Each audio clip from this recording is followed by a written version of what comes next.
Will Cain, co-host of Fox and Friends Weekend, in Focus Now. Will, the dire consequences of soft on crime and defund the police movements are bearing themselves out, and it is hard to watch. Yeah, it's a quality of life issue. It directly impacts, Harris, your life, and honestly, your potential for life and death. Defund the police, Harris, I think even the average Joe out there, the average Jane, what I'm talking about is people that aren't necessarily political, maybe not plugged into the news cycle on a day-by-day basis. Defund the police has broken through to the average Joe or Jane, and I think the realization is this is one of the dumbest political movements of a half a century. And here's what's fascinating. It's not alone, Harris. It was accompanied by, hey, let's for as long as possible keep children out of school. Let's call any parent that pushes back on their education a domestic terrorist. Let's think about canceling any school named after Abraham Lincoln. Of course, you know this, Harris, that took place, most of that, in one basket in the city of San Francisco.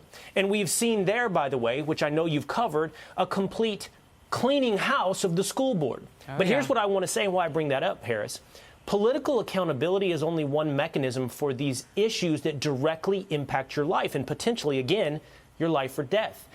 Because think about these political issues come to you packaged in nice words like empathy, racial justice, being someone who can rehabilitate criminals. The package sounds so nice. Inside, for example, is something like Prop 47 in California, which voters are now ready to reconsider, which made it possible for criminals to flood into Walgreens and CVS and shoplift and flood back out.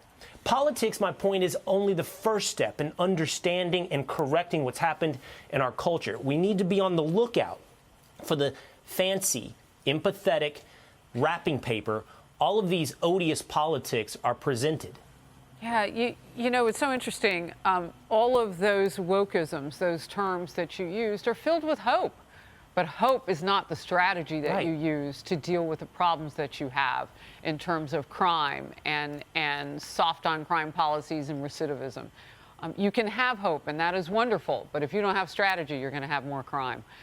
Republican senators now, speaking of, just where wokeism is in our society, let's take a look. Republican senators yesterday grilled President Biden's judicial nominee, Nina Morrison, over her ties to progressive district attorneys. Watch this closely. We have prosecutors who are saying, to hell with the legislature and the people. We're not going to prosecute an entire line of cases. Do you agree with it or disagree with it? Senator, I don't think I can give a categorical yes or no to that because I think it would depend on the circumstances. You just answered my question. Americans are horrified at skyrocketing crime rates. And all of those are the direct result of the policies you've spent your entire lifetime advocating. Is that the kind of approach that you stand by and think is appropriate for prosecutors to take? You saw one of the Republican lawmakers there, the senator, say, yeah, I got my answer, and basically her non-answer.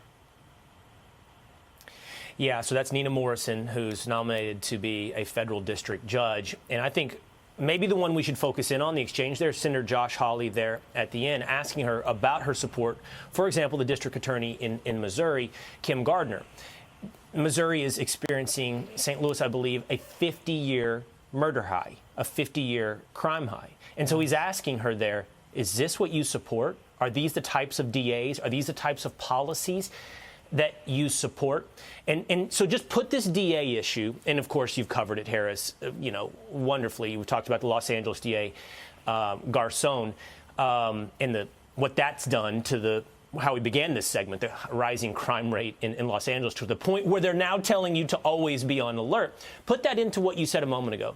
Wokeism is presented to you filled with hope. Mm-hmm. It plays on the better angels of our nature. Yep. We want to be empathetic. We want to rehabilitate criminals. We want to be forgiving. We all want justice. The question becomes, you called it strategy, the question becomes your policy, your ideology, your strategy. Does it actually work? Does it create a society that's more empathetic? Because if you're a victim of any of those crimes, and which, by the way, I think it's always worth pointing out, most of the victims statistically are of a minority status, black, brown, socioeconomically, whatever it may be.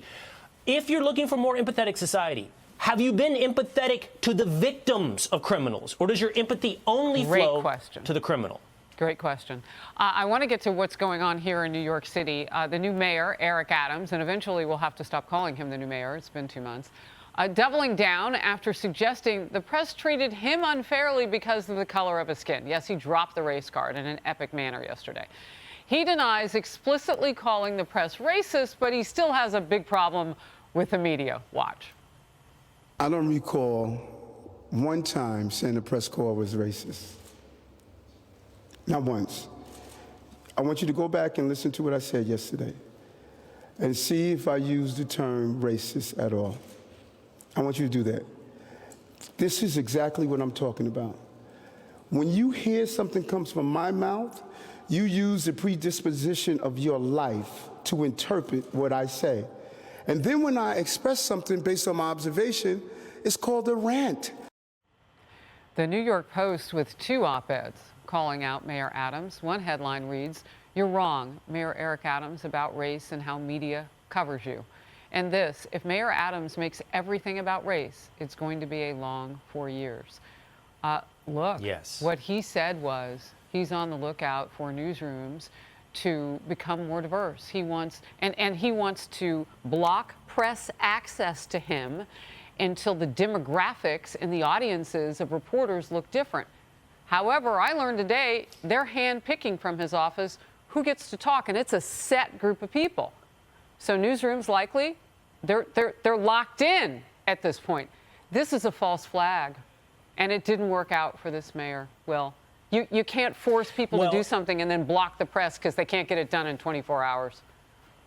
Well, I heard you say yesterday you've put in several requests to interview Mayor Eric Adams, none of which been met with acceptance. Have you not ticked the racial box that he is asking for? See, okay, the mayor said he didn't exclusively say or didn't explicitly say that the press rooms were racist. But what he's doing is pouring every story primarily through a racial prism. He's saying white people, white newsrooms can't accurately tell his story because he is black. That's what he's saying. Now, in my mind, Harris, that in and of itself is racist. If you drive everything through primarily a racial prism, I think that makes you primarily a racist.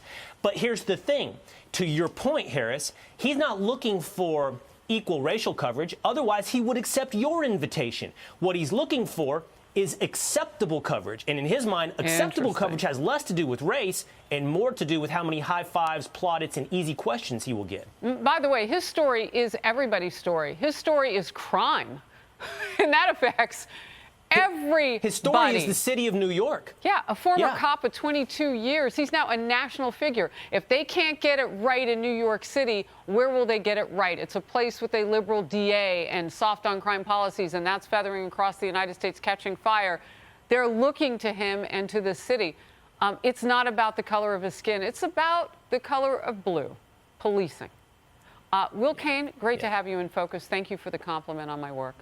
Hi, everyone. I'm Brian Kilmeade. I want you to do me a favor. I want you to click to subscribe to the Fox News YouTube page. This is the only way that I know for sure that you're not going to miss any great commentary, any great news bites, any great interviews coming your way on Fox. You can get it all here on YouTube. So subscribe right now.